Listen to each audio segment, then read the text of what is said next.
What's going on, everyone? This is Intercept Your Lunch's first video feed, and we have a great guest here for us today. We have the preview of the huge New York City card, UFC 268. I'm with my friend D. Blake of the Cage Your IQ podcast. D. Blake, how you doing tonight? Or today, this morning, actually, man. Yeah, I'm doing great. I'm excited for tonight. You got this UFC card at Madison Square Garden, the epic of arenas. So you can't get any better than that. No, it's a great card. Dana White always produces, and being live in New York for UFC is something new, and it's been great so far. And I don't think this card is going to disappoint. I mean, let's just jump right into it, right? We've got our first Yeah, fight that we're going to look at. We've got Justin Gaethje versus Michael Chandler, and Justin, he hasn't been in the octagon since his loss to Khabib this time last year. He's looking to solidify his place in the light heavyweight division when he's facing a Michael Chandler who was highly salted after by Dana White in the UFC. He finally was convinced to come over and fight. Within 3 fights, he had a title shot, right? Unfortunately, he lost to Charles Olivier via a knockout, but this fight is going to be great there in New York City. Both fighters coming off of a loss. But who needs this more, Blake, to jump back into that light heavyweight contender conversation? it's easily Michael Chandler. They brought him in. He had his first fight. He knocked out Dan Hooker in Fight Island, and then he instantly got the title shot with Charles Oliveira, and he almost had him knocked out, but then Oliveira came back and knocked him out, and just showed why he's the champion now after Habib retired. And this is what the fight where it's like you got to put up or shut up right here with the money that the UFC has given him. They paid him a lot of money to come in here and be a star, and you can't go in and start your career 1 and 2 in the UFC. That's just not a good look for the money he's getting paid. And he has a tough task here against Justin Gaethje. He's a killer in this sport, and he trains with Kamaru Usman, so he's going to be putting the work in to go after Chandler. Yeah, I have to agree with you. It's definitely Chandler that needs to win tonight. Like you said, you can't start your career off like this in the UFC, especially when you were kind of the guy that was holding out. I don't know. Some folks were trying to say that he was trying to be too cool for school, but hopefully he'll get a shot. This is going to be a tough battle. Justin Gaethje comes in as 3 inches taller than Michael Chandler, and the folks listening here today might not be huge UFC guys, but this is why we bring you on. What helps him in this fight? Like, is that a huge advantage, or is that something that when we're looking at the tail of the tape prior to the fight that we kind of just it is what it is? It can be an advantage in a fight because when you're two guys that like to throw down and get into slugfests, the guy that can reach his opponent faster is going to have the advantage with connecting on a lot of punches. And if they're throwing at the same speed, the same time, the guy who's going to connect is always going to be the guy that's going to get there. And if you had the longer arms, you can fight from a little bit farther away and then throw at them, and that's a big deal when these two guys are knockout artists who can hit hard. Just ask Dan Hooker and ask anybody that Justin Gaethje has fought. Justin Gaethje doesn't mind getting hit, just to hit them back, and like his hands are like cinder blocks. You get hit, you're going down. It's going to hurt. Yeah. I think just that little bit extra of a reach it helps him out in this fight. I certainly do and agree with you as well, being just a little bit taller in the octagon, not only with the striking, but the grappling, different angles, different shot tactics there, I think will help Justin, and I think you'll see that why in my prediction. But I'll go to you first, Daniel. Who do you think is going to win this matchup? I got Justin Gaethje by a first round knockout. I think You have a guy in Chandler who is wonderful. He's probably one of the best lightweights ever from Bellator. I think he came in a little bit too late in the game. If he would have came in a little bit earlier in his career, it would have been a lot better. But he's coming in. He came in. He got knocked out by Charles Oliveira, who is a grappling expert, not a striker, and he knocked him out. And Justin Gaethje knocks guys out, and it's a little bit younger. So I give the edge to Gaethje by first round knockout. It's funny you say that. We made our predictions off air, and we both agreed with Justin Gaethje by first round knockout TKO. I actually have that line currently at plus 220. So for folks listening out there trying to throw a few bucks, you put $10 on that. If that occurs, you'll win $22. And I have to agree with you. I think he's going to come out firing. It's been a year or so since he's fought. He's ready to knock out the Michael Chandler, and I think he's had a target on his back, Michael Chandler. Since joining the UFC, folks want to knock him out quick. And I think, and you think, that's what Justin Gaethje is going to do tonight in New York City. But this card is full of fights. That's just the first one, guys. Let's jump right into our second fight here. And I might have to help. You might have to help me with some of the pronunciations on this one. I've got Shane Burgos versus Billy Quantitaro. It's Shane Burgos and Billy Quarantillo. But you can just call him Billy Q. That's his nickname. Yep, Billy Q versus the Hurricane. Shane Burgos is what I've got here as their fight names will say. Hurricane is looking to climb. Burgos, that is looking to climb the featherweight division against Billy Q, who had a huge win last July against Gabriel Beniz. But we're looking at this fight again. This is going to be the second one for UFC 268 this tonight.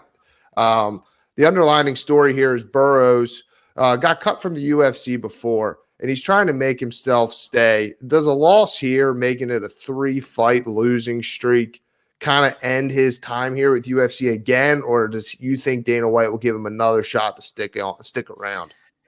I think usually back in the day it would be if you lost 3 in a row, you're out. But I think they've been a little bit more lenient with the fighters now. And there's been guys that have lost 4, 5, 6. It depends on how he looks in the loss if he loses. Like if they go out there and he bangs and he puts on a show and he barely loses, he's not gonna get cut because he's a guy that can put fighters in seats and get people viewing. I think he'll be fine because he's one of those guys that can put on a show. But I do think that he can't do what he did last time and get knocked out like he did against Edson Barbosa, where they're fighting. He got hit and it was a delayed reaction, and he just falls back with his eyes behind his head and then falls to the cage. That just wasn't a good look. He needs to make sure that he doesn't get beat that bad. Yeah, he's definitely going to have to, I think, have a great performance in New York City tonight. I think that's definitely going to see where his future is, especially in this lightweight division here. But question 2 for you about this fight, Daniel. We've got Billy Q. He's an excellent kicker in the octagon, one of the best if you research on that kind of stuff, one of the best in the game so far. What makes that so hard to defend for his opponents? I mean, that's just something I think that's a little unique, definitely unique to the UFC, and something that is definitely underlooked is the striking game when it comes from the legs. For a guy like Billy Q, who has really good hands and he has good boxing, it's a nice thing to have in your back pocket, especially because you can slow your opponent down. Because a thing that a lot of fighters now do is they throw that lower calf kick that just hurts your leg, and then when you repeatedly do it, time in and time down, it wears on him throughout like a 3-round fight. Just ask Shane Burgos when he fought Barbosa. Barbosa connected on 30 plus leg kicks against him, and it wasn't until he decided to throw him back at Barbosa when he got somewhat into that fight, but it had like an effect on his legs because he wasn't able to get that forward movement as faster as he could before. And it's just a lot of fighters just use it now to slow their opponent down. And with a guy like Billy Q, who's fast, likes to move around and throw those combinations at you, it's going to leave you a sit and duck if you're slowed down because of the leg kicks that he throws. So I can see him throwing a lot in this fight. Yeah, I can too. And with leg kicks, it's just something that's interesting, a different style, a different tactic in the octagon. The famous Conor McGregor, watching him and talking and listen to him talk in interviews, it was interesting to see when you're talking about leg kicks in the UFC, the ones that don't make a sound, those are the ones that fighters say hurt the most.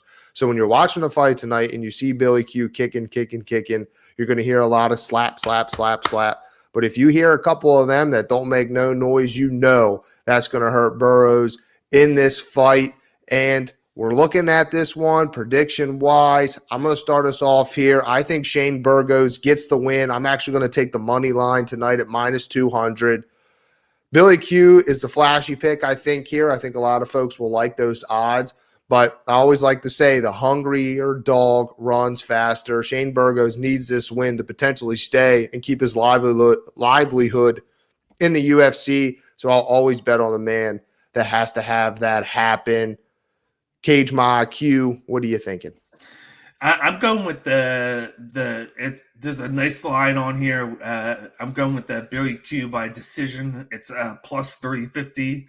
The last time I checked, I really like that. I think he's going to be able to put in a lot of volume in this fight. And these guys are very quick with their striking on the feet with the box, and I just think that the younger guy is going to be able to put in a little bit more. And then, just like we said before, the leg kicks. I think that's going to make a difference in this fight.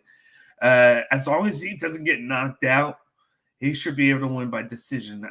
I don't think Burgos gets knocked out again. I think he's going to prepare to defend his face as much as possible. I just think the volume, I give the slight edge to Billy Q. And that's a great line. That's a great payout there at plus 350 for an outcome that's definitely not far fetched, right? I mean, you go into these sports books apps. We use Barstool Sports app here at Intercept Your Lunch, and you can see that there's a lot of crazy lines out there in the UFC. There's a lot of different combinations. You'll see a few more crazy ones here by the end of the show, but you've got to make sure that you're taking realistic lines. And I think even though I'm taking Burgos money line, I wouldn't mind spreading a few bucks on that Billy Q plus 350 in the decision, like you said, for the volume that he'll be producing in the octagon. But we're looking at now fight 3. Let's jump right into it here. We've got Frankie Edgar versus Marlon Vera. The 40-year-old Frankie Edgar is making another go at it in the octagon this weekend, facing Marlon Vera, who is coming off a Jose Aldo loss and trying to bounce back against another future UFC Hall of Famer. Daniel, Vera is 2-2 since his 5-fight win streak. Does this win put him inside the top 10 in the bantamweight class? Currently, he sits at 13. I think it does. This is a fighter, if you look at it, like 5 fights ago, before that 2-2 mark, he was a different fighter. He was able to throw at you, but he didn't have the diversity that he has now. It's night and day difference of the fighter that he is now. He's completely changed the way that he fights, and I think he's a better fighter now for it. And a lot of people lose to Jose Aldo, so it's not a big thing to worry about. He did right before that beat Davey Grant in the fight that he just looked amazing and he looked great. He's the only guy to beat Sean O'Malley. He was able to use the leg kick, like I said, to injure Sean O'Malley, and then he finished him in that fight. I think in this one, he's going to be able to do what he needs to do as long as he stays disciplined. That's been a thing with him. If he's not disciplined, then he gets away from what he is. But when he's disciplined, he's good. I think he certainly will be able to make the top 10. Yeah, I think with a win against the number 8 Frankie Edgar, that would get him in that top 10 spot. Like you said, that loss against Jose Aldo, I don't put a lot of stock in that just for the sheer fact if you watch that fight, Aldo looked great, I thought, in the octagon. So we'll see. He definitely has to get a win here, I think, to start progressing higher in the rankings in the bantamweight and hopefully trying to be in that contender conversation. But looking at his opponent, Frankie Edgar, we introed him as the 40-year-old, and he has definitely had his ups and downs when it comes to his UFC career. What does it say about him being ranked 8th in the bantamweight class at 40 years old? We see in other sports, Tom Brady at 40 couple being successful. LeBron James is still doing it at an older age when it comes to looking at the rest of the NBA league. But you've got a guy like Frankie Edgar who is not a championship contender right now, not a belt holder, but still in the top 10. I think that has to hold some weight, doesn't it? Yeah, he's been a gamer ever since he came on the scene. I know he's in the second or third division that he's had to move down to since joining the UFC, but he's just been able to be that guy that can put on a show, put people in the seats, and if he's not winning, he's dying trying. And for him to be at that 8th spot at that age just shows a lot of how much of a fighter that he is, and that he's still trying to go. Now, I don't think that he's going to get a title shot again, but I think he's going to be able to put his career in his hands and go out with some of the best fights booked that he can have. Side note here, if you believe he wins in New York City, is he going to hang it up, or do you think he's still going to keep trying to rock and roll?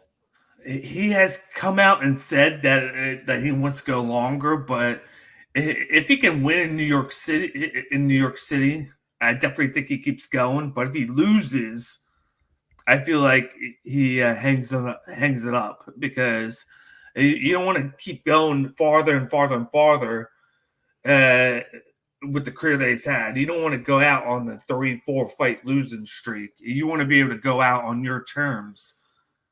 Yeah. That's a great point. That's a great point there. A lot of folks always say, well, if you win, you want to try to go out on top. But in fighting, sometimes when you win, that just gives you a little bit more of that fight, that edge, that desire to get the next one and maybe go out on a 2 or 3 fight win streak. And at 40 years old, that would definitely be an accomplishment. But again, we're looking at Frankie versus Marlon here, UFC 263, New York City tonight. Blake, give me your prediction on this fight. I got Cheeto Vera by third round submission. That's what I have. I think both these guys can trade on the feet. Frankie Edgar, what's going to be sneaky with him is you might see him go early to the wrestling that he has, because of the fact that Cheeto Vera has that power in his hands, whereas Frankie Edgar, he can hit you, but I think it's going to be more of just the precision boxing that he can do and movement. But thing that he has to watch out for is that grappling of there. Like, it's very underrated. Even if he gets taken down, he can defend off his back, and he's going to be looking for guillotines or any chokes. And I think he's going to get one because I think Edgar's not going to be looking for that.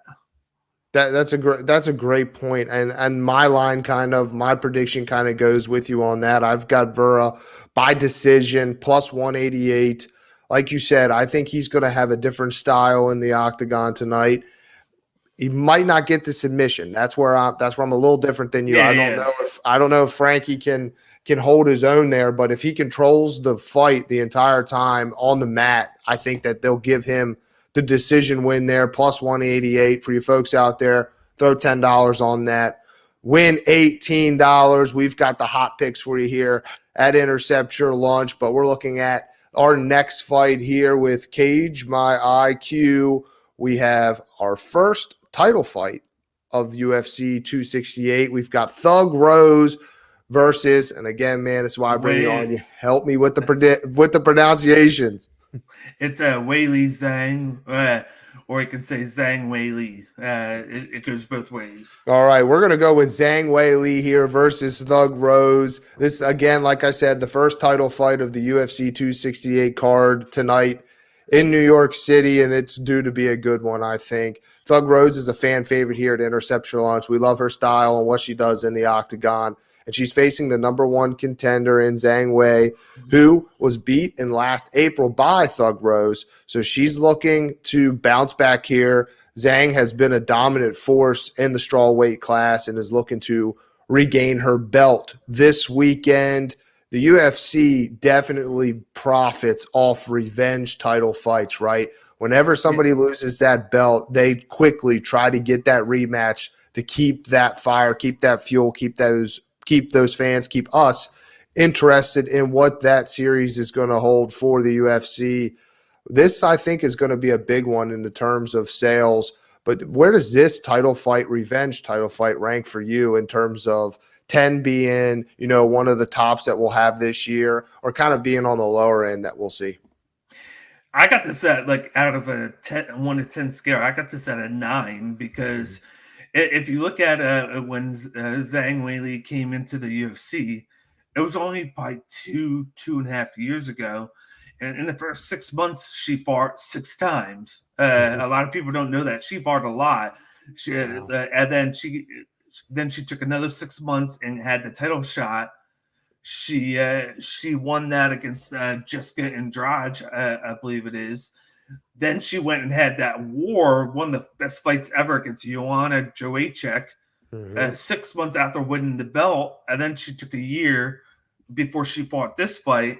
And she was actually piecing up Rose in the fight before Rose caught her with that surprise leg kick that she's never thrown before. Like, it surprised everybody because it's something that she hasn't done. And Zhang Weili didn't expect it, and that's why she got knocked out. And now she's ready.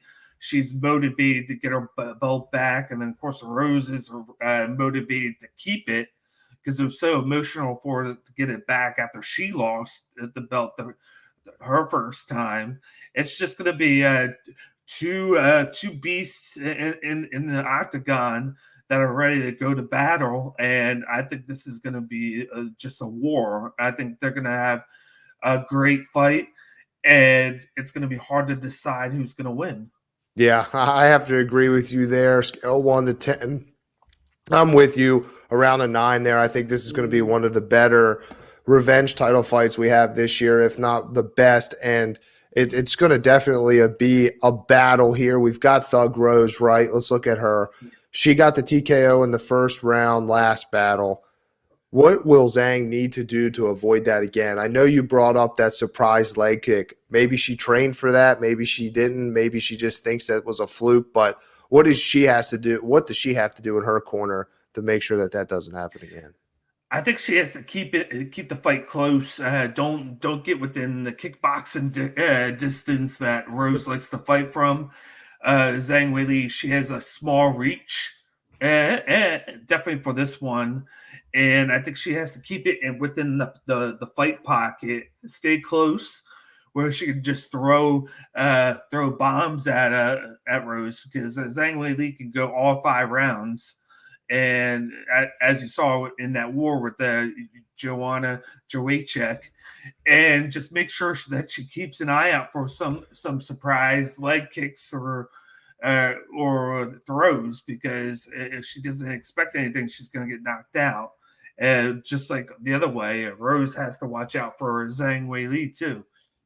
Yeah, I think you made a great point on, something I didn't even know with Zhang on the amount of fights that she's had in terms of the short period, then taking a year off and then coming into here and losing in the first round.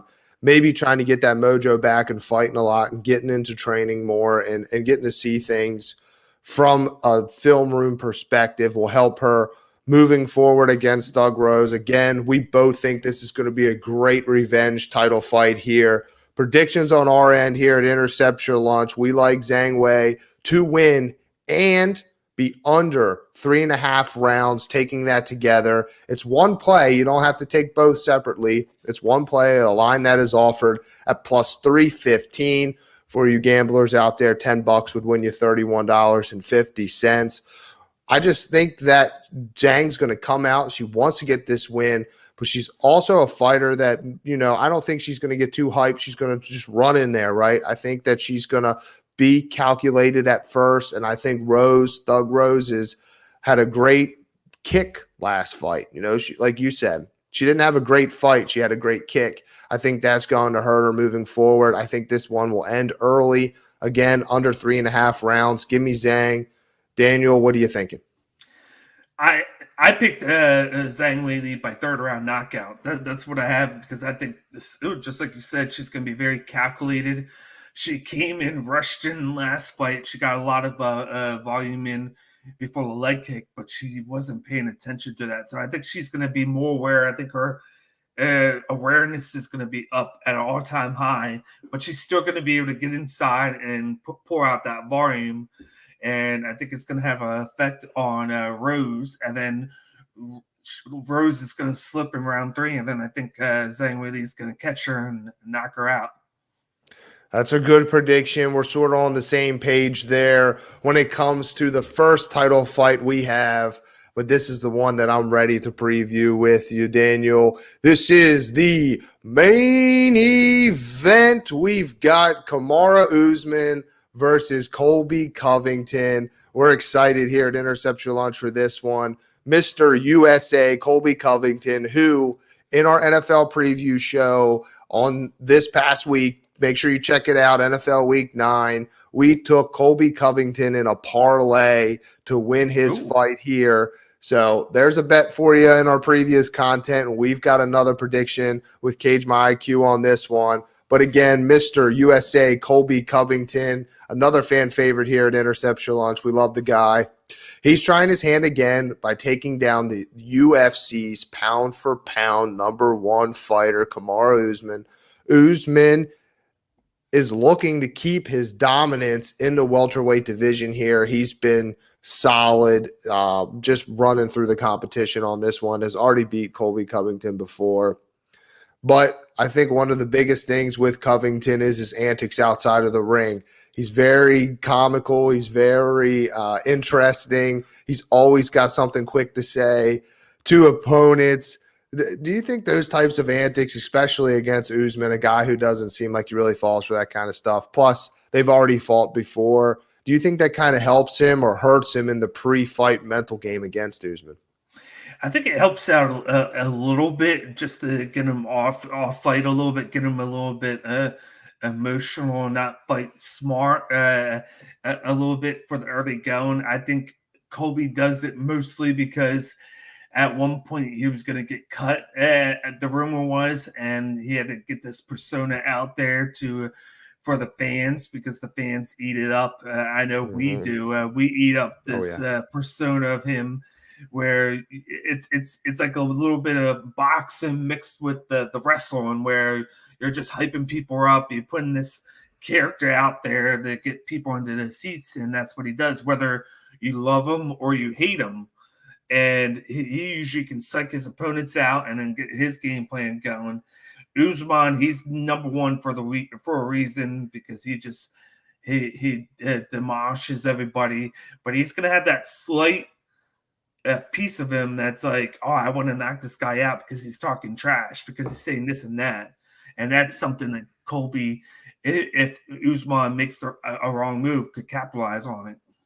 Yeah, I have to agree with you. The antics outside of the ring is what gets us interested in most of these guys. You look at Conor McGregor, he's pretty much made a career in the octagon when it comes to that. And Colby Covington's not far behind.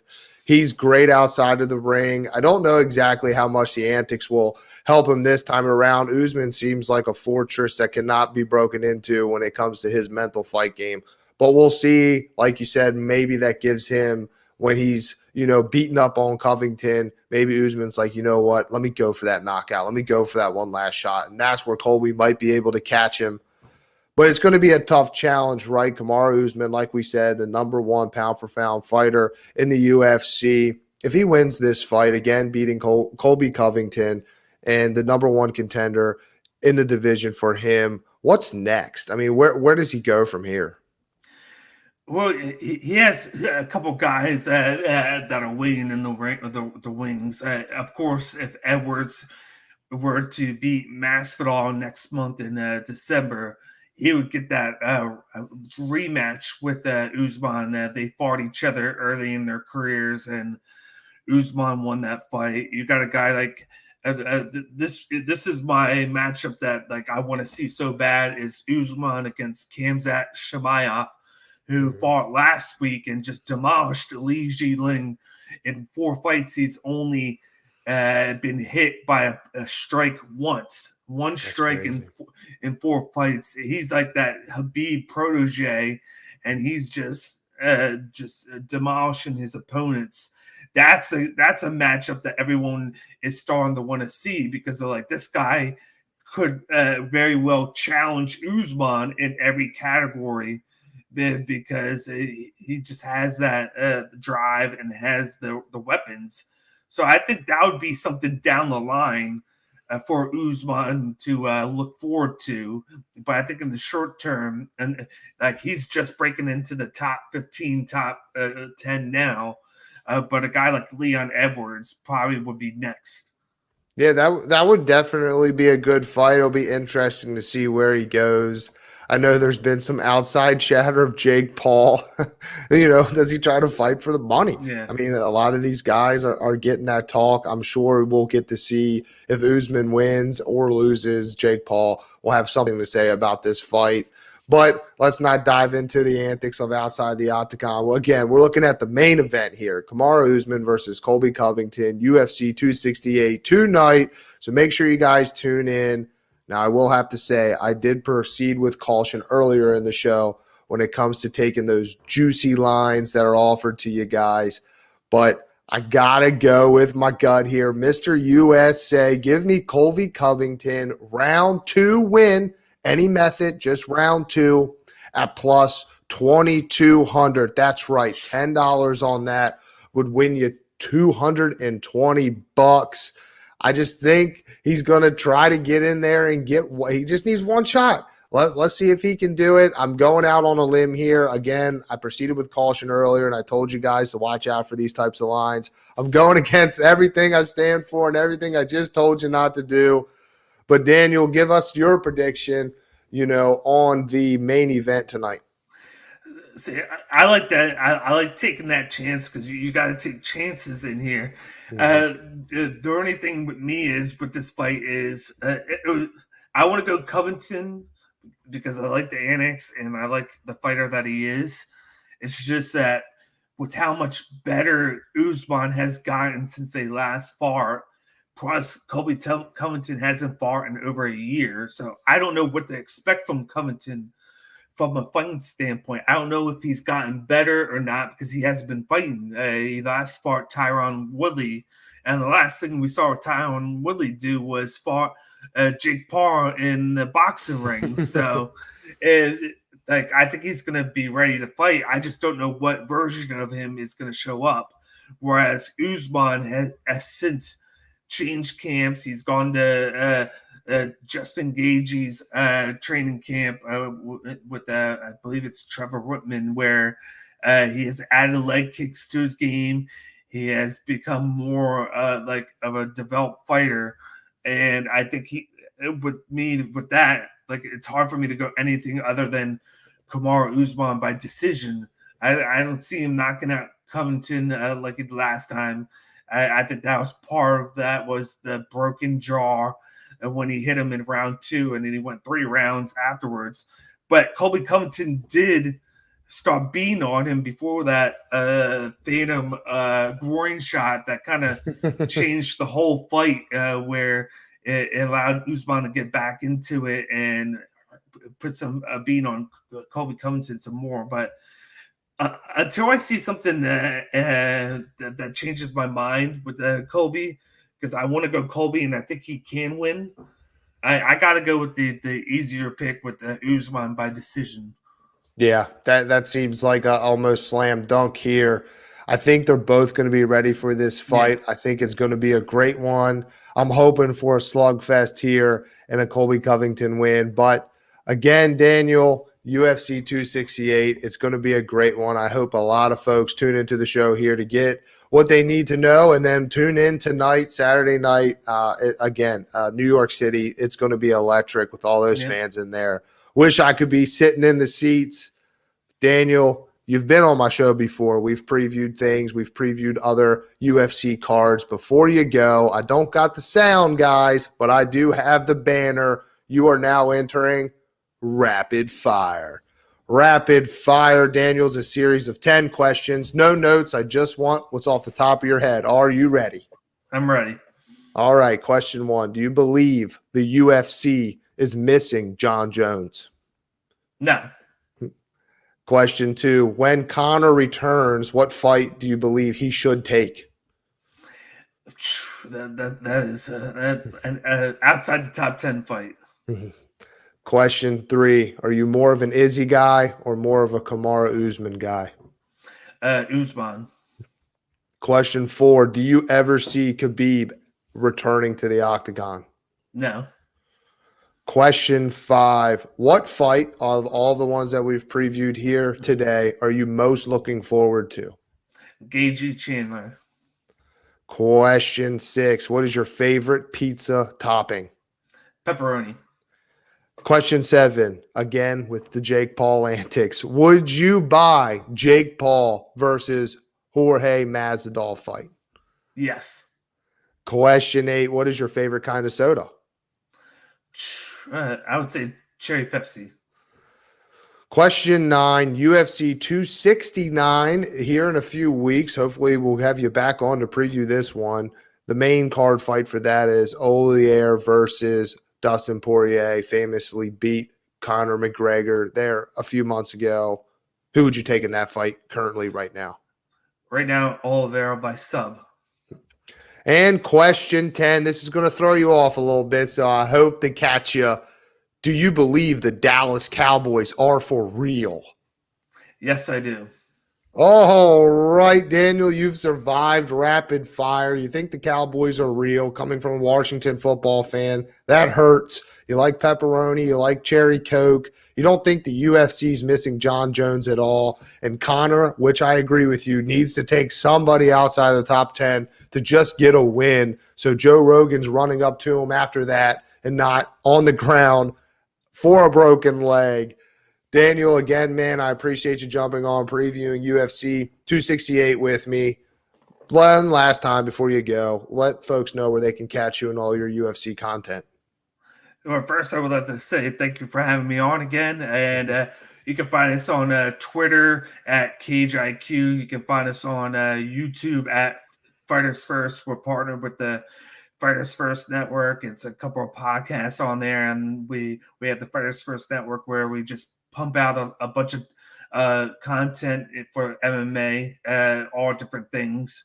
But you can catch us out on there. We're going to be going live, of course, every Monday between 9 and 9:30 to recap the weekend MMA.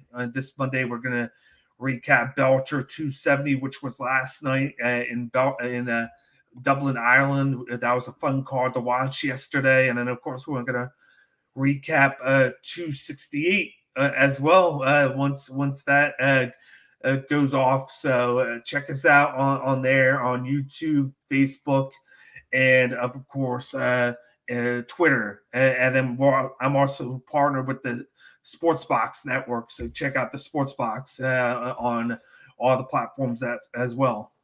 Awesome, man. Again, we appreciate your time here. Shout out to Belly Up Sports too on our end. We're a part of that network. Go check out all those shows, and we appreciate them giving us the resources to have preview shows like this. Again, Daniel, thank you again. Enjoy the fight tonight. Hope to talk to you next week and talk about that Colby Covington crazy knockout. Thanks.